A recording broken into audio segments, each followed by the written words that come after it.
Hi guys, good morning. तर कालच्या exam नंतर माझा मूड तर खूप ऑफ होताच, बट कालच्या व्लॉगमध्ये ते कव्हर नाही करता आलं मला. इनफॅक्ट मी रडून सुद्धा दिलं होतं, कारण माझ्या ज्या एक्स्पेक्टेशन्स होत्या त्या एकदम पाणीमध्ये गेलेल्या. आणि तुम्हाला खरं सांगू का, त्या मोमेंटला मला लिटरली असं फील होत होतं की माझ्याकडनं ना ज्या काही अपॉर्च्युनिटीज आहे ना त्या सर्व गेलेल्या आहे. म्हणजे माझं हे एंड होतं, मी बिलकुल नाही करू शकले.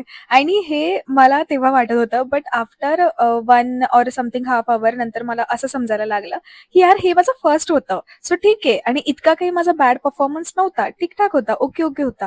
आणि ह्याच्यापुढे मला खूप सारे चान्सेस असतील, अपॉर्च्युनिटीज असतील आणि त्याच्यामध्ये मग मी खरी उतरूनच दाखवेल ना.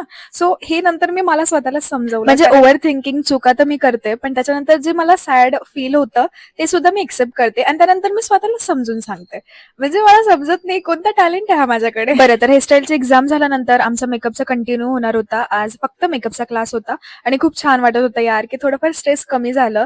जो रुटीन माझा एकदम आफ्टरनूनचा फुल असायचा तो हाफच असतो आणि त्या वेळेमध्ये मग मला भरपूर काही माझे जे एडिटिंग वगैरेचे काम असतात त्याला करायला वेळ भेटतो. सो या that's it. Thank you for watching. भेटूयात उद्याच्या व्लॉगला. Bye bye.